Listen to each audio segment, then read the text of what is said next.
Nepal is on the edge. Gen Z uprising forces Prime Minister's exit. Protesters back ex-Chief Justice Sushila Karki as interim leader amid curfew. Prison breaks and schools, colleges, universities shut down. Let's look into the picture. Namaskar, you are watching the Global Eye with me, Masumi.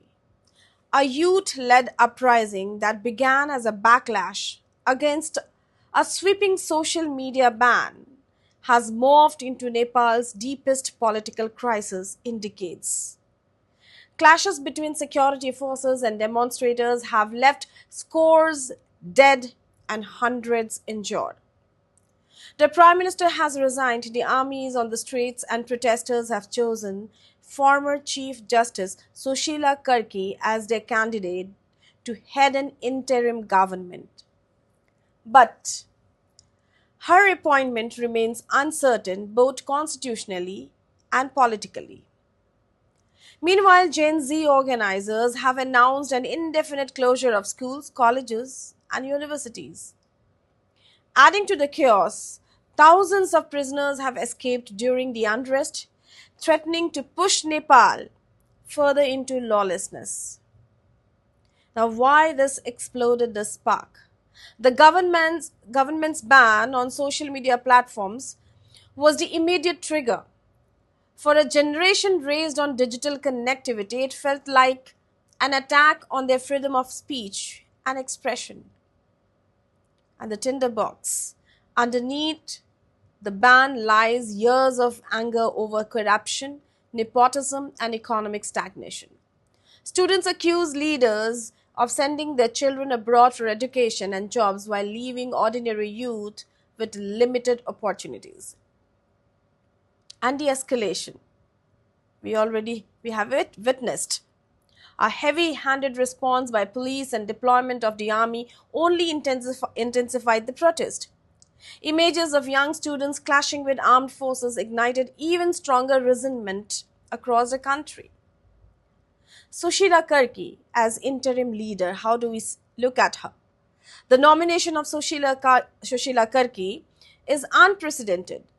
As Nepal's first female Chief Justice, she has a reputation for integrity and a strong stance against corruption. Protesters see her as a neutral figure who could guide the country through transition. But her appointment is not without challenges. Nepal's constitution prescribes specific ways to appoint leadership, and placing a former judge in executive power risks blurring the line between judiciary and politics. Without broad support from parties, civil society, and the army, her tenure could be fragile. Of course, there would be a communication now. Nepal and the Bangladesh parallel, can we see that?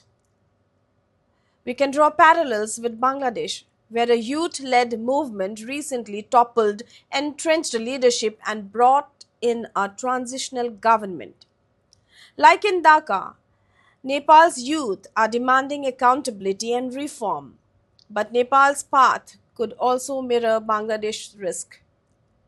Sudden regime collapse without strong institutions, rising crime and security challenges, and the possibility of military dominance in politics.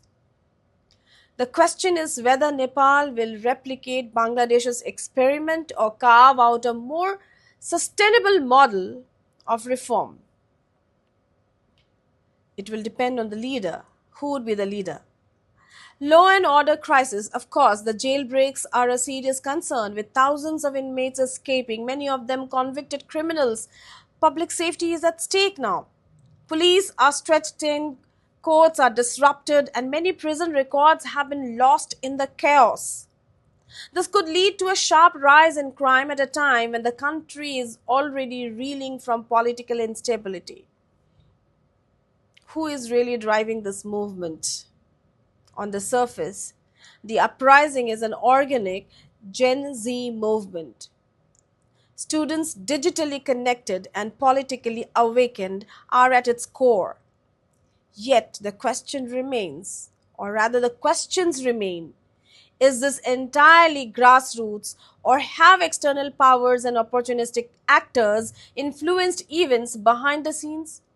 Protest leaders deny foreign involvement, but every movement of this scale risks infiltration. What must happen now? The immediate priorities? Of course, to restore calm, secure prisons, protect civilians, and ensure that humanitarian needs are met. And the short term, form a transparent, constitutionally legitimate caretaker government that has a clear roadmap to elections. If Karki leads, she must do so with full buy in from major parties and the army. And if you see the medium term, reopen schools and universities, the youth movement's legitimacy depends on ensuring that education and normal life resume.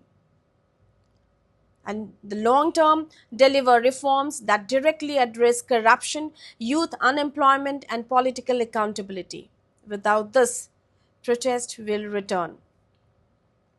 We now ask, the movement began with a fight against a social media ban.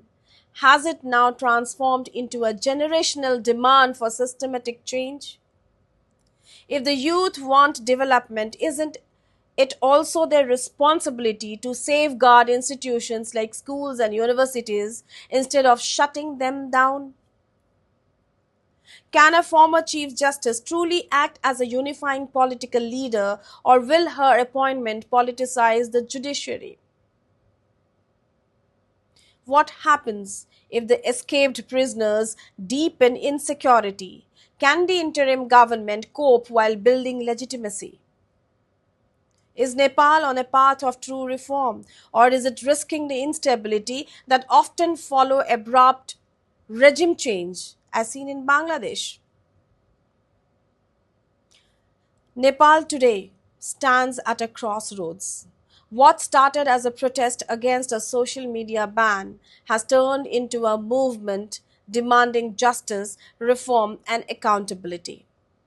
With the Prime Minister gone and the army in control of the streets, the youth are betting on Sushila Karki as a caretaker leader. But her success will depend on constitutional legitimacy, broad based support, and the ability to restore normal life quickly. The path ahead is uncertain. Nepal could either enter a new era of reform or slip deeper into instability. For more updates and deep insights, keep watching The Global Eye.